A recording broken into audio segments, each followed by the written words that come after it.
Good morning সবাইকে। আশা করছি সবাই অনেক ভালো আছো, সুস্থ আছো। আজকে সোমবার, সপ্তাহের প্রথম দিন। এখন 7:45 বাজছে। ছেলে রেডি হচ্ছে, স্কুল যাবে।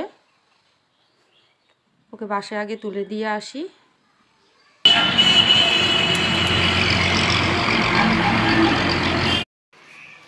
বাসে তুলে দিয়ে এলাম। 8:05 আজকে বাস ঢুকে গেছে। যাই হোক, এখানে দুপাক দিয়ে আবার লেগে পড়ি নিজের কাজে। চলো, সারাদিন কি করি না করি তোমরা দেখতে থাকো। চলে এলাম রান্নাঘরে। এখন বাজে 8:20। চাটা তাহলে খাই, খেয়ে দিয়ে স্টার্ট করি।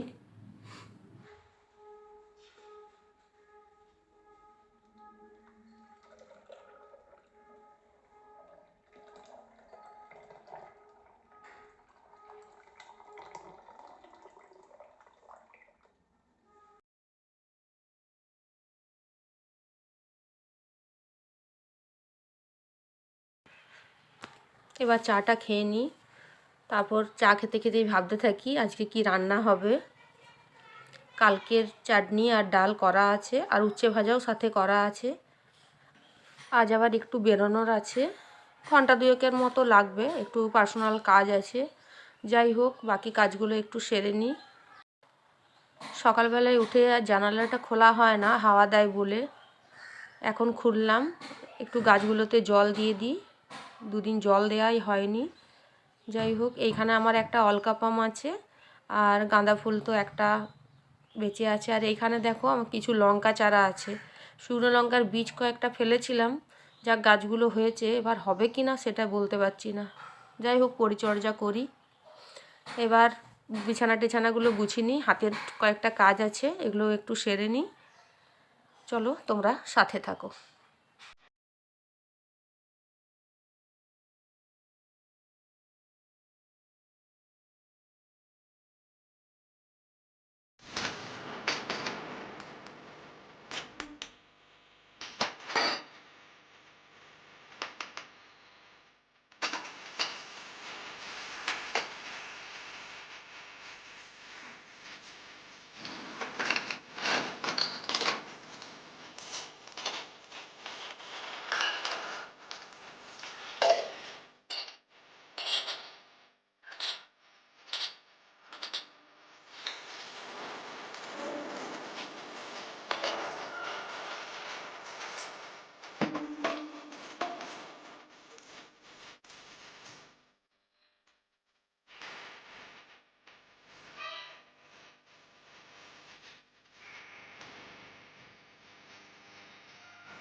চলে এলাম দুপুরের খাবার খেতে।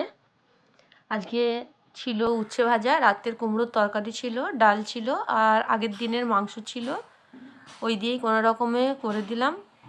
আজকে 11টার দিকে বেরিয়েছিলাম, এলাম 1টা। যাই হোক, এসে তার আগে রান্না টান্না পরিষ্কার টরিষ্কার করে সব গেছিলাম। এবারে এসে খাওয়া দাওয়াটা করে নিই। আর এখানে একটু আলু মাখাও করে রেখেছিলাম সকালবেলায়। এই দিয়েই মোটামুটি আজকে চালিয়ে নিই।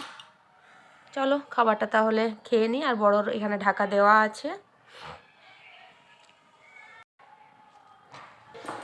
ছেলের আমার খুব অভ্যেস টিভি দেখতে দেখতে ভাত খাবো। স্কুল থেকে এসে ওকে স্নান টান করিয়ে রেডি করিয়ে ভাত খাওয়াতে বসিয়ে দিয়েছি। এবার 2টো বাজলে মিস আসবে পড়াতে। যাই হোক, এবার আমরা খেয়ে নিই। খাওয়া দাওয়া হয়ে গেছে। এখন বোতলগুলো একটু ভরে নিই, তারপর ছাদে যাবো জামা কাপড় আনতে।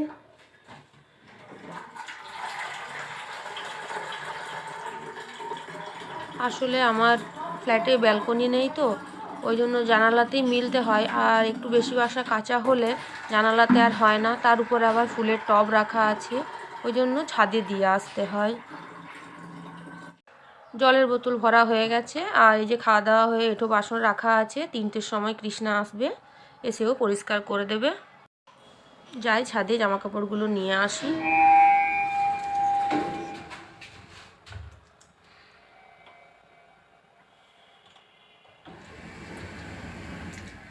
চলো জামা কাপড়গুলো একটু নিয়ে চলে আসি, তারপরে এসে শুবো।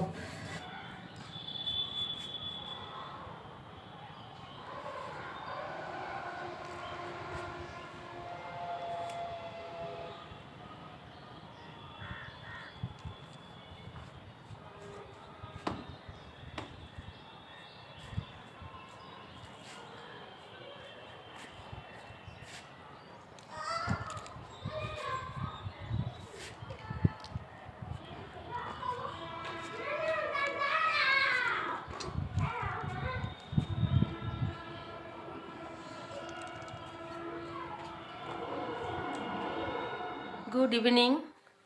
এখন বাজে 7টা 15, ঘড়ির কাঁটা 7টা 15। চাটা খাওয়া হয়ে গেছে। আজকে একটু ভাবছি চিকেন পকোড়া করব।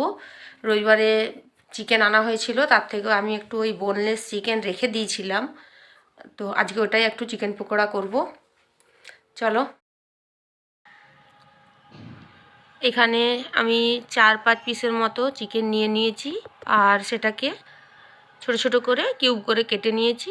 তোমরা তোমাদের পছন্দ মতো কেটে নিতে পারো, একটু বড়ও করতে পারো, আমি একটু ছোটই করলাম।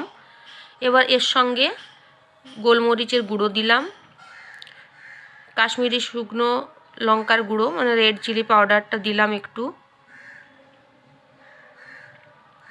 আর চিকেনটা ম্যারিনেট করে যদি মিনিট 10 আধ ঘন্টার মতো রাখা গেলে ভালো হয়।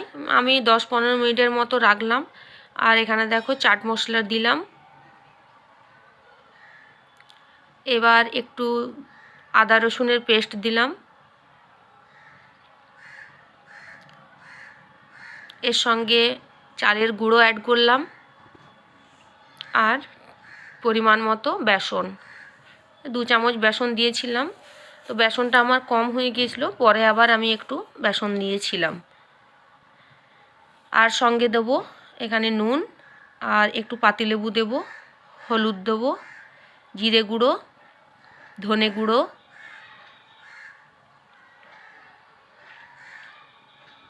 তারপর একটু ভালো করে মাখিয়ে নেব।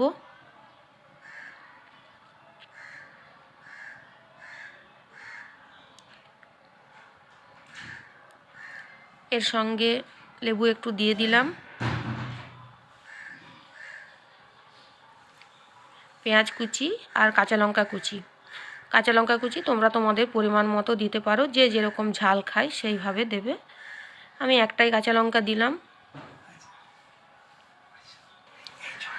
আবার একটু নেড়ে চেড়ে ভালোভাবে মাখিয়ে নিলাম। এবার এর সঙ্গে একটা ডিম ফাটিয়ে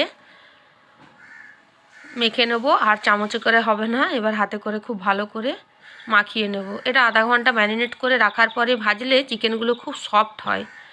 যাই হোক, হাতে তো টাইম ছিল না, মিনিট 15 আমি রেখেছিলাম, তারপর খুব ভালোভাবে ভেজে নেব। চলো তোমরা দেখতে থাকো কিভাবে আমি তৈরি করি। এর আগেও আমি একদিন করেছিলাম, আজকেও একবার করলাম, দেখো।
এখানে চিকেনগুলো খুব ভালোভাবে এক একটা করে পিস নিয়ে ভালোভাবে একটু একটু করে দিয়ে ভেজে নিলাম। একটু কম হিটে ভাজলে ভালো হয়, কারণ ভেতরে চিকেনটা তাহলে সেদ্ধ হবে। যাই হোক, দেখো মিনিট 5-7 ধরে এটা ভাজতে হবে। আমার হয়ে গেছে, এবার তুলে নিচ্ছি। পরেরটাও ঠিক একই প্রসেসে আবার ভাজবো।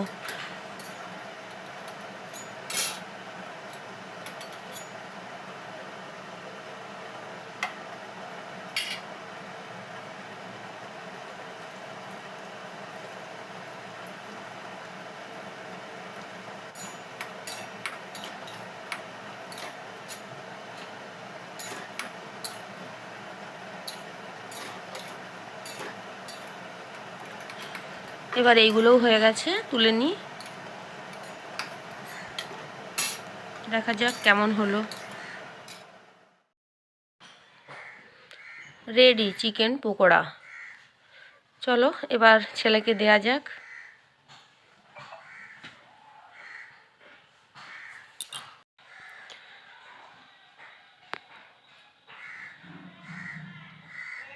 ও নিয়ে বিছানায় রাখতে যাচ্ছে। বললাম এটাতে চিকেন আছে, বিছানায় নামানো যাবে না, আমি ধরে থাকি, তুই খেয়ে নে।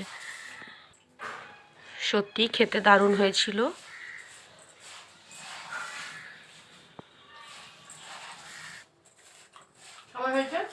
ভালো।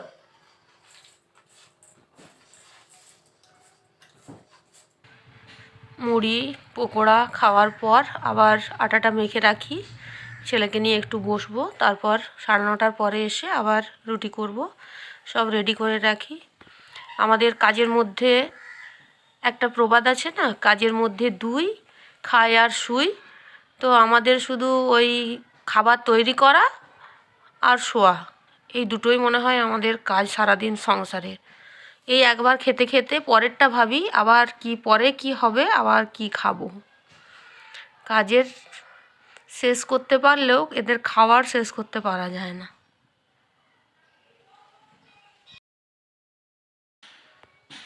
তার সঙ্গে আগে ডিমটা ভেজে নিয়েছিলাম, আর এখানে আলু ভাজলাম। ডিম আর আলু একসঙ্গে মিক্সড করে ভেজে নেবো। আর রুটি মিষ্টি আছে, আর ছেলেদের দুধ দিয়ে দেবো, তাহলেই ওদের রাতের খাবার মোটামুটি হয়ে যাবে। এই ডিম দিয়ে আলু দিয়ে ভাজাটা খেতে বেশ ভালোই লাগে রুটির সঙ্গে। শুধু আলু ভাজাটার জায়গায় একটু ডিম দিয়ে ভাজালেই ভাল লাগে। এবার 9:45টার মতো বাজছে, রুটিটা করে নিই। আজকে 11টার মতো বোধহয় রুটি হয়েছে। যাই হোক, রুটিটা আমি এইভাবেই আগে নিচে বেলে নিই, তারপরে একসঙ্গে গিয়ে সেঁকে নিই। নাহলে পারি না দাঁড়িয়ে বেলতে, প্রচুর অসুবিধে হয়, দাঁড়িয়ে বেলতে পারি না। সবজি কাটাকাটি করলেও আগে যা যা তরকারি হবে আগে কেটে নিই, তারপরে আমি রান্না চাপাই। আর এখানে রুটিটাও আগে আমি বেলে নিই, বেলে নিয়ে একসঙ্গে 3-4টে করে সেঁকে নিই। ঠিক আছে বন্ধুরা, তাহলে ভিডিওটা আজ এখানেই শেষ করছি। দেখা হবে পরের আরেকটি ভিডিও নিয়ে। আশা রাখছি তোমাদের আমার ভিডিওটা একটু হলেও ভালো লেগেছে বা লাগছে। যদি ভালো লাগে কারো, তাহলে একটা লাইক চাইছি। আজ তাহলে এখানে ভিডিওটা শেষ করছি। ততক্ষণের জন্য তোমরা সবাই ভালো থাকবে, সুস্থ থাকবে, সাবধানে থাকবে। আজকের মতো টাটা, গুড নাইট সবাইকে।